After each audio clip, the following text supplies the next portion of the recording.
Profesi guru itu bukan sekedar pekerjaan, tapi tanggung jawab besar. Guru itu tugasnya bukan cuma ngajarin pelajaran, tapi juga membimbing murid biar berkembang dari segi sikap, pengetahuan, dan keterampilan. Kebayangkan tanggung jawabnya.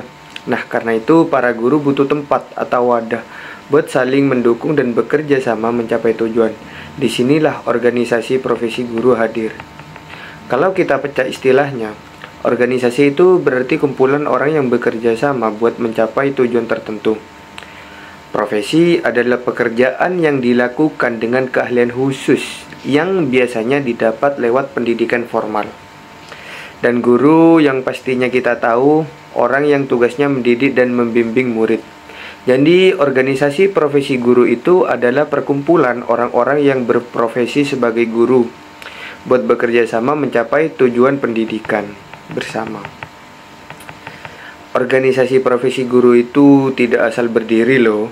Ada tujuan besar di baliknya. Mengenai tujuan tersebut bisa kalian lihat dalam Undang-Undang Nomor 38 pada tahun 1992. Dalam undang-undang tersebut telah dijelaskan mengenai visi dan misi dari organisasi profesi guru. Selain visi dan misi, organisasi profesi guru fungsinya apa sih? Nah, organisasi profesi guru adalah wadah yang dibentuk untuk mewadahi para pendidik dalam menjalankan profesinya. Organisasi ini berperan penting dalam meningkatkan kualitas pendidikan dan profesionalisme guru.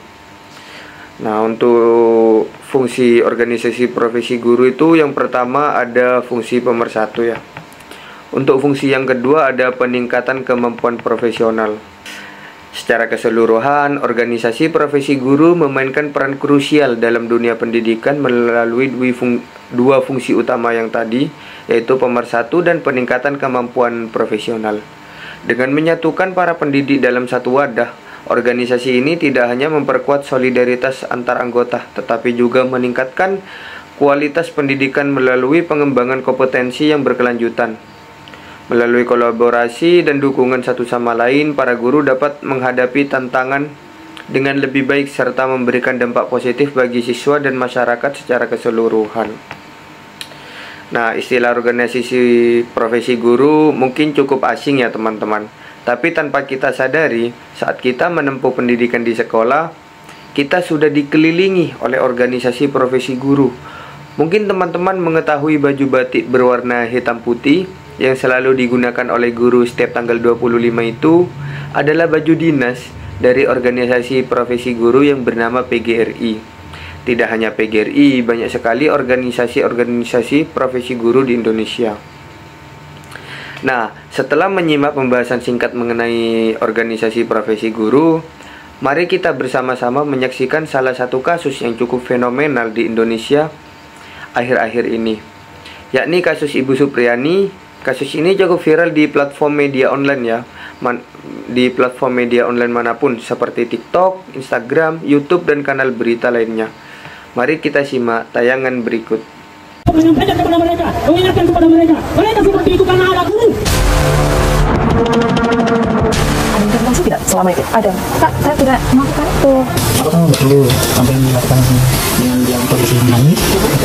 Jadi saksi yang mereka ajukan, keterangan yang satu dan yang satu berbeda. Kekerasan yang diakibatkan oleh apa? Kalau dari visum, Jujur Ibu, Anda nggak melakukan itu. Tidak Pak, karena saya pada saat itu ada di kelas saya.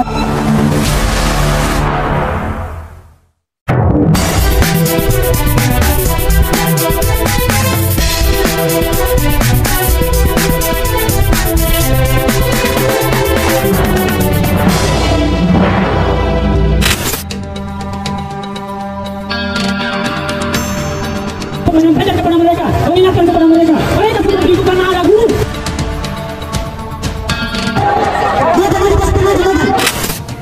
Guru honorer SDN 4 Baito, Korawe Selatan, Sulawesi Tenggara ini terpaksa harus berurusan dengan pihak kepolisian, bahkan sempat ditahan selama kurang lebih 1 minggu pemirsa lantaran dituduh melakukan kekerasan dan juga penganiayaan terhadap salah satu muridnya yang belakangan diketahui bahwa muridnya ini adalah anak dari seorang anggota kepolisian. Dan Saat ini saya sudah sampai pemirsa di SDN 4 Baito. Saya akan menemui Ibu Supriyani, mendengar ceritanya secara langsung, yang dimana ini adalah hari pertama Ibu Supriyani menginjakkan kaki kembali di sekolahnya di SDN 4 Baito setelah penangguhan penahanan yang ia lalui beberapa waktu lalu. Seperti apa sebenarnya faktanya? Saya tidak harap Anda menyaksikan fakta.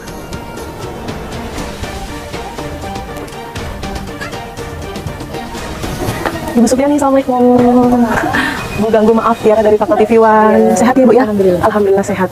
Ibu Supriyani ini pemirsa adalah guru honorer ya dari SDN 4 Baito ya Bu ya. Yang belakangan ini viral. Kita ketahui bahwa Ibu Supriyani ini harus menghadapi permasalahan di kepolisian begitu ya, karena ada dugaan ataupun dituduh begitu melakukan kekerasan serta penganiayaan kepada salah satu muridnya begitu. Nah, benar tidaknya ini tentunya harus dibuktikan di persidangan. Tapi yang jelas kita harus tanya langsung ya kepada Ibu Supriyani seperti apa kejadian di hari itu di tanggal 24 April Bu ya. Tapi sebelum itu saya penasaran, Ibu Supriyani ini sehari-harinya ngajar di kelas mana? Di kelas 1D. Oh, kelas 1D. Oke, boleh kita lihat ke dalam ya? Jadi, ini pertama kali datang lagi ke sekolah setelah penangguhan penahanan, betul ya? Ya, karena kan sama teman-teman, siswa-siswa sudah 2 minggu ditinggal, jadi saya datang di sini untuk ketemu teman-teman. Sekalipun hari ini belum ngajar ya, Ibu Supriyani ya? Mungkin nanti masuk mengajar itu setelah sidang kedua. Setelah sidang kedua, oke. Jadi, di ruang kelas ini ya Bu ya, sehari-hari Ibu menghabiskan waktu bersama anak-anak, murid-murid begitu, mengajar di SDN 4 Baito ini. Sudah berapa lama? 16 tahun, Mbak. 16 tahun. Benar. Honorer. Per bulannya? Dibayar berapa itu? 300.000 di bulan selama 3 bulan. 3 bulan? Jadi nggak langsung gitu ya? 3 bulan berarti Ibu, mohon maaf, ini menerima kurang lebih 900.000 betul? Kemarin kan Ibu sempat nggak ngajar ya, meninggalkan kelas ini beberapa waktu, kurang lebih 1 minggu ya Bu? Iya, 1 minggu. 1 minggu. Apa Bu yang paling dikangenin dari isi kelas ini semuanya? Ketemu anak-anak. Karena sehari-hari kita sama-sama itu jadi 1 minggu nggak ketemu itu sedih rasanya. Sedih. Saya lihat Ibu sangat-sangat emosional. Mungkin ada yang ingin disampaikan, Bu Supriyani? Ya, mudah-mudahan dengan masalah ini cepat selesai dan bebas tuh dari hukum. Ya, karena saya nggak bersalah. Ibu yakin Ibu tidak bersalah ya? Ibu pernah nggak, karena ini juga anak-anak gitu ya, mereka nakal-nakal anak-anak biasa gitu. Pokoknya Ibu sampai jengkel, paling emosi karena mereka bandel, ini paling keras, paling tegas pernah Ibu apain? Paling cuma dinasihati. Dinasihati aja? Nggak pernah Ibu mungkin cubit, main tangan? Nggak pernah sama sekali ya? Nasihati, tidak boleh nakal kalau pengen jadi aktivitas. Oke, termasuk yang kemarin, maaf ya, siswa yang sempat melapor, sempat mendapat kekerasan dari Ibu Supriyani. Ini tahu anaknya? Dekat sama anaknya juga? Tidak, nggak dekat. Oke, kalau mungkin saya boleh diceritain Bu, itu awal mulanya seperti apa sih Bu Supriyani? Itu awalnya dilaporkannya itu tanggal 26. Jadi saya tahu itu dari situ tanggal 26 jam-jam setengah 1 ya kan hari Jumat. Ibu lagi ngajar itu? Udah pulang. Oh, udah pulang. Pulang di rumah, ya lama ditelepon sama Pak Kanit. Pak Kanit Polsek, Pak Jepri, kemudian menelpon, Ibu di mana? Dia bilang jawab, jadi masa ada apa bisa datang di kantor sebentar. Saya kaget, selama ini kan Nggak pernah Ibu ditelepon kayak gitu? nggak pernah dipanggil, apalagi dari kantor polisi. Saya langsung bertugas datang di kantor. Ibu waktu itu posisinya lagi di kelas mana nih? Sudah di rumah. Oh, di rumah ya? Oke. Kalau itu saya siap-siap datang ke kantor. Di situ sudah ada Pak Jepri, Pak Kapolsek, dan 2 orang tua korban. Korban, oke. Mohon maaf, korban itu di sini juga kah? Ada di sebelah. Oh, bukan kelas 1B ini? Bukan muridnya Ibu? Bukan. Di mana Bu kelasnya Bu? Boleh kita ditunjukin ya, di sana ya? Oke, kita coba ke ruangan korban ya. Inisial D ya. Inisial D, kita ke ruangan korban yang sebenarnya tidak jauh. Ini bersebelahan langsung dengan ruang kelasnya Ibu Supriyani di 1B. Ini adalah 1A begitu ya Bu ya? Boleh izin masuk Ibu Supriyani? Oke, jadi ini adalah ruangan yang berbeda dengan ruangan Ibu Supriyani tadi. Di sinilah korban D ini belajar. Nah, Ibu pada saat itu tidak masuk ke ruangan ini sama sekali? Tidak sama sekali. Ibu yakin? Iya. Nggak lupa Bu? Tidak. Kalau diinformasikan kejadiannya sekitar kurang lebih jam 10 ya? Iya. Jam 10 itu lagi ada kegiatan mengajar kah atau istirahat? Jam 10 itu kawan anak kelas 1 sudah tidak ada di halaman sekolah sini. Karena jam 10 itu anak-anak sudah pulang. Tapi di tanggal 24, sekalipun beda nih Bu, kelas Iya. sebelahan ya? Iya. Ibu ketemu sama korban? Tidak. Sama sekali? Iya, sama sekali. Kita tidak pernah keluar di kelas itu pada saat hari Rabu tanggal 24. Bahkan gurunya katanya pergi absen di kantor jam 9, saya tidak melihat karena saya fokus dengan anak-anak di kelas 1B. Nggak apa-apa ya, saya berangkat dari apa yang kemudian ini ada di dakwaan. Karena kan informasinya Ibu ini dituduh memukul dengan menggunakan sapu. Iya. Sapu itu selalu ada di kelas ini Bu? Ada. Di sebelah mana? Di ujung harusnya. Di sana. Oh ini. Oke. Jadi ini adalah sapu yang digunakan untuk anak-anak itu piket atau gurunya yang akan? Gurunya yang piket, Mbak. Oke, jadi guru yang menggunakan sapu ini. Oke, kita tidak tahu sebenarnya sapu yang dimaksud ini oleh di dalam dakwaan itu yang mana, karena di sini memang ada 2 begitu ya. Tapi yang jelas Ibu Supriyani ini dituduh menggunakan sapu melakukan kekerasan di bagian kaki begitu ya. Di bagian paha, bagian apa? Di bagian paha, bagian atas. Saya tanya Ibu sekali lagi, itu betul tidak terjadi dan tidak Ibu lakukan? Tidak. Jadi Kalau ibu melihat, apa yang menyebabkan ibu akhirnya bisa tertuduh sesuatu yang mungkin ibu nggak lakukan di hari itu? Saya tidak tahu juga kenapa ada laporan seperti itu, karena kenapa juga saya yang dituduh. Padahal di saat itu saya tidak masuk di sini. Biasanya Bu, kalau misalnya ada anak yang berantem gitu ya, atau anak yang dimarahi guru lah, itu satu sekolah tahu Bu? Tahu, Pasti tahu. Iya. Biarpun ada luka sedikit atau cuma anak-anak menangis, itu yang lainnya sudah berkerumun. Ya, itu pada saat hari Rabu tidak ada apa-apa, Nggak ada kejadian ya, apa-apa nggak ada ya. kejadian apa-apa. Jadi sama sekali tidak ada keributan, bahkan ibu mengenal sosok murid yang saat ini menjadi korban ini sebagai anak-anak yang ya sering juga diingatkan oleh guru-guru lain gitu ya. Iya. Nah biasanya setelah diingatkan guru-guru lain ini memang ada laporan tertentu juga sih ke orang tuanya gitu misalnya. Nggak ada. Sampai orang tuanya mungkin datang ke sekolah. Tidak pernah. Nggak pernah Iya. ya. Baru kali ini ada laporan orang tua sama guru sama Fitman. Tapi setelah itu guru-guru ini sempat ada teguran nggak sih Bu? Tidak ada. Baik, setelah itu tanggal 26 ibu datang, apa yang ibu alami di kantor polisi itu? Nah, di situ Pak Niti menyampaikan, Ibu, maaf saya panggil di kantor ini karena Ibu telah dilaporkan sama orang tua Ananda D tuduh memukul pakai sapu ijuk di sekolah. Karena di situ saya kaget ya, karena pada saat itu kan saya ada di kelas saya, kenapa saya dapat tuduhan seperti itu? Saya tidak menerima dengan tuduhan itu.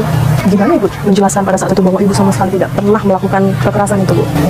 Nah, Pak, saya tidak melakukan itu. Terus saya sempat lihat lukanya. Coba nak lihat lukanya, Ibu diperlihatkan. Ternyata lukanya luka melepuh. Jujur Ibu, Anda nggak melakukan itu? Tidak Pak, karena saya pada saat itu ada di kelas saya bilang gitu. Nah, terus di situ orang tuanya bilang kalau begini caranya saya akan lanjutkan ke jalur hukum. Ada intimidasi tidak selama itu? Ada. Saya diintimidasi sama Pak sampai 2 kali. Yang pertama itu ditelepon, katanya Ibu datang saja di rumahnya, Di rumah korban? Ya, di rumah korban. Kalau mau masalah ini selesai, meminta maaf, mengakui kesalahannya. Tapi saya menolak. Kenapa saya harus minta maaf ke rumahnya? Padahal saya kan nggak salah, saya nggak melakukan. Jadi kalau ada informasi yang beredar bahwa Ibu Supriyani ini sebenarnya pernah mengaku bahwa melakukan kekerasan itu Tidak. nggak pernah. Salah artinya informasi itu ya Bu ya? Iya. Yakin Ibu? Yakin. Juga ada informasi Bu, uang 50 juta rupiah ya, yang kemudian ini sempat dimintakan ke Ibu. Ini seperti apa ceritanya? Banyak sekali itu nominalnya. Disebut tidak untuk apa?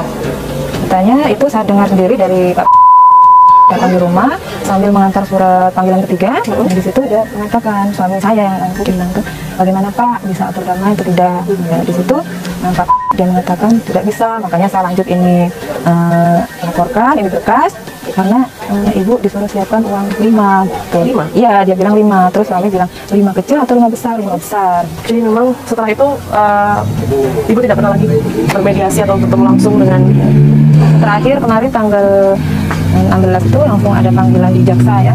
Ya, yang mengabari itu penyidik. Ibu nanti hari Rabu datang di jaksa karena mau ada pelimpahan P21. Di situ tidak ada persiapan apa-apa.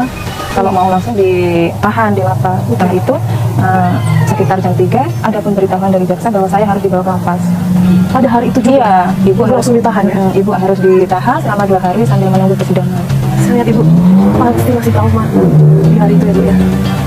Hari yang nggak pernah Ibu sangka-sangka, nggak mudah buat Ibu Supriyani. Jadi di situ saya harus berpisah sama anak kecil. Jadi Ibu berpisah sama anak-anak ini. Kebetulan waktu hari itu anak ikut mengantar yang kecil. Jadi saya dibawa ke lapas, anak pulang bersama suami. Tapi tentunya kita tahu ya proses ini kan masih terus berlanjut. Bahkan kemarin persidangan sudah dilakukan, persidangan pertama gitu ya. Sekalipun Ibu tahu kalau banyak sekali yang mendukung Ibu di luar sana, masyarakat Indonesia, kemudian juga dari PGRI. Apa yang Ibu rasakan di persidangan pertama itu? Ya, senang karena sudah banyak yang mendukung, support seluruh Indonesia kan ya. Kita harus semangat demi kebebasan. Ibu yakin tidak kalau suatu saat ini pasti akan selesai dan ujungnya akan seperti apa? Mudah-mudahan berjalan dengan lancar dan kita bebas dari hukuman apapun. Optimis Ibu akan bebas? Ya, optimis. Sebenarnya terima kasih banyak atas waktunya, sudah mau bercerita dengan saya, sudah mau membagikan seperti apa kemudian itu bagaimana Ibu mencintai murid-murid, kemudian juga detik-detik Ibu berpisah sampai akhirnya mendapatkan pertolongan kembali. Sebenarnya terima kasih banyak, sudah sehat selalu ya Bu ya. Alhamdulillah. Kejadian itu, untuk kejadiannya persisnya itu adalah tanggal 24 April 2024. Dalam BAP itu pelaku tidak pernah mengaku. Justru itulah yang menjadi dasar kepada orang tua korban untuk menempuh jalur hukum.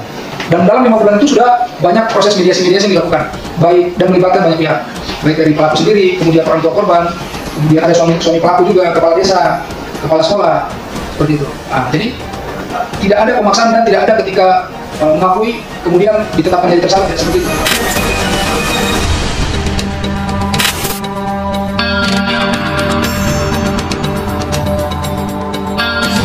itu sampai melakukan dengan dalam posisi menangis.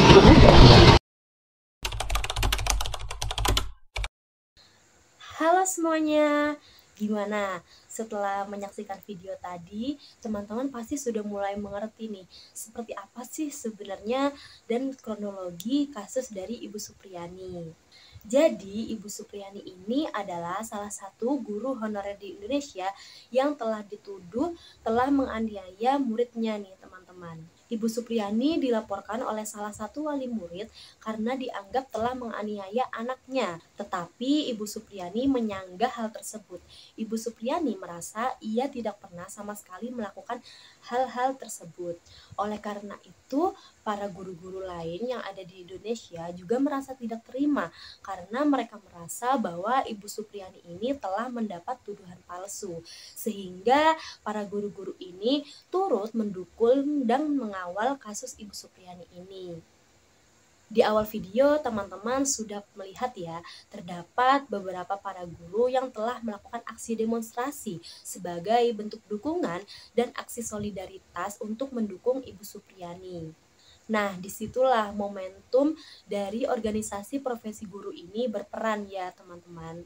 Pada aksi demonstrasi tersebut, terlihat beberapa para guru melakukan aksi demo dengan mengenakan pakaian batik berwarna hitam putih yang merupakan pakaian dinas dari PGRI. PGRI sendiri itu merupakan salah satu organisasi profesi guru yang ada di Indonesia. PGRI hadir dengan sangat tepat dalam kasus Ibu Supriyani ini. Tidak hanya melakukan aksi demonstrasi, PGRI juga turut mengawal kasus Ibu Supriyani ini dalam ranah hukum. Nah, berkaca dari kasus Ibu Supriyani ini, sudah nampak jelas bahwasannya organisasi profesi guru ini itu hadir bukan hanya sebagai wadah bagi perkumpulan para guru-guru, melainkan sebagai pelindung hak dan martabat para guru-guru yang ada di Indonesia. Tidak hanya guru-guru yang ber-PNS saja, tetapi juga guru-guru honorer. Namun, jika kita lihat lebih luas dan kita lihat ke belakang, masih banyak sekali tantangan yang harus dihadapi oleh organisasi profesi guru yang ada di Indonesia ini ya teman-teman. Karena seringkali organisasi profesi guru ini perannya hanya nampak dan atau hanya terlihat pada kasus-kasus yang sudah besar atau yang viral seperti kasus Ibu Supriyani ini. Dan untuk kasus-kasus yang kecil ataupun tidak nampak, jarang sekali kita melihat organisasi profesi guru ini tuh hadir turut mengawal. Sehingga masih banyak guru-guru yang berjuang sendirian untuk menghadapi masalah-masalah mereka. Maka dari itu, ini merupakan salah satu PR bagi organisasi profesi guru yang ada di Indonesia untuk dapat menjangkau khalayak-khalayak guru yang lebih luas agar keadilan itu tetap merata tanpa melihat dari besar kecilnya suatu kasus atau suatu kasus itu tengah viral ataupun tidak. Saya harap organisasi profesi guru ini ke depannya dapat memperkuat perannya untuk melindungi hak dan martabat para guru-guru yang ada di Indonesia. Tidak hanya di jalur hukum, melainkan alangkah lebih baik jika organisasi guru ini sudah melakukan beberapa aksi untuk mencegah hal-hal yang tidak diinginkan itu terjadi. Seperti dengan memberikan edukasi atau memberikan peringatan dan pengingat bagi beberapa pihak-pihak sekolah, serta menciptakan suatu sistem yang membuat para guru ini menjadi lebih aman dan menjadi lebih terlindungi. Semoga organisasi profesi guru ini bisa menjadi harapan bagi seluruh guru dimanapun mereka berada, karena sejatinya menjaga martabat guru adalah menjaga masa depan bangsa. Terima kasih.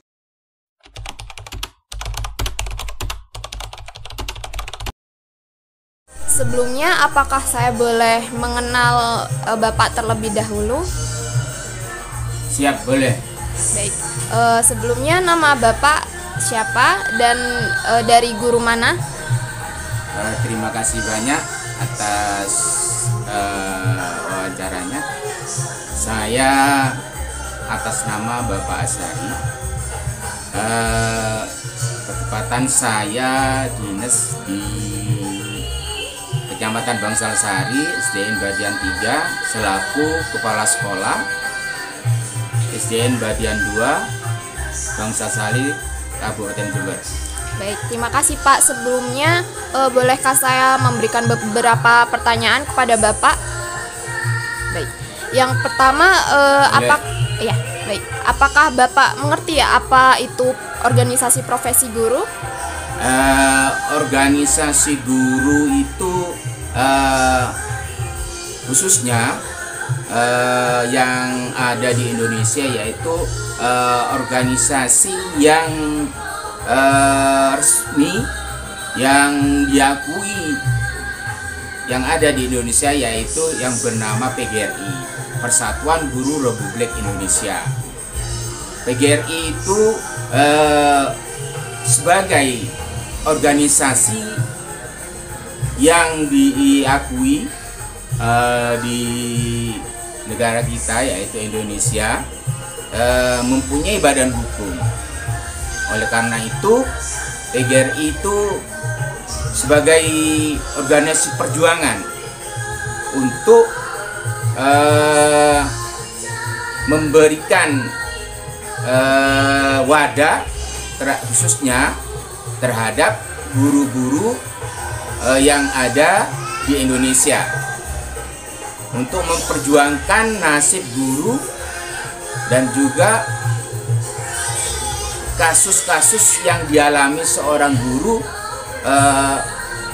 nanti dilakukan oleh organisasi tersebut, baik perjuangan di dalam memperjuangkan hak-haknya maupun memperjuangkan di dalam memberikan proses pendidikan yang selalu berinovasi dan selalu memberikan warna-warna pendidikan yang produktif. Baik, selanjutnya apakah selama menjadi guru Bapak itu merasakan peran dari organisasi PGRI tersebut?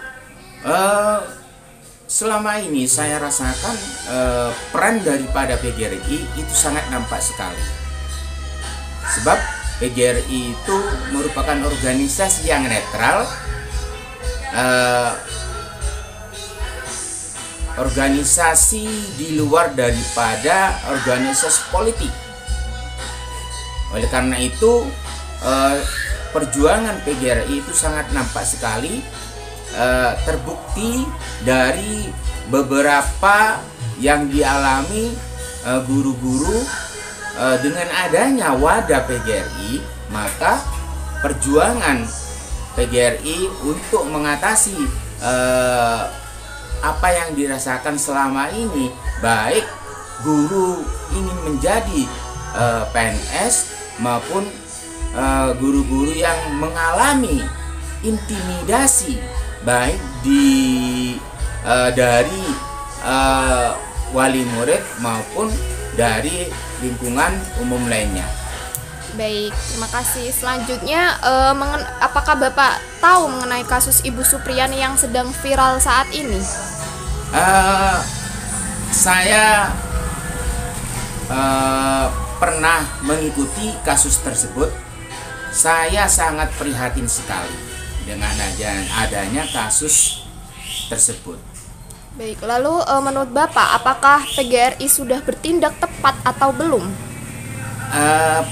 PGRI sangat tepat sekali untuk merangkul dari kasus tersebut. Oleh karena itu, dengan adanya PGRI yang turun tangan untuk mengatasi hal tersebut, sehingga Ibu Ibu Supriani itu kasusnya dapat diatasi dan dapat diperjuangkan. Oleh karena itu, dengan adanya wadah organisasi PGRI sangat terbantu sekali dan sangat nampak sekali perjuangannya PGRI. Baik, terima kasih Bapak atas wawancara singkatnya. Terima kasih. Terima kasih.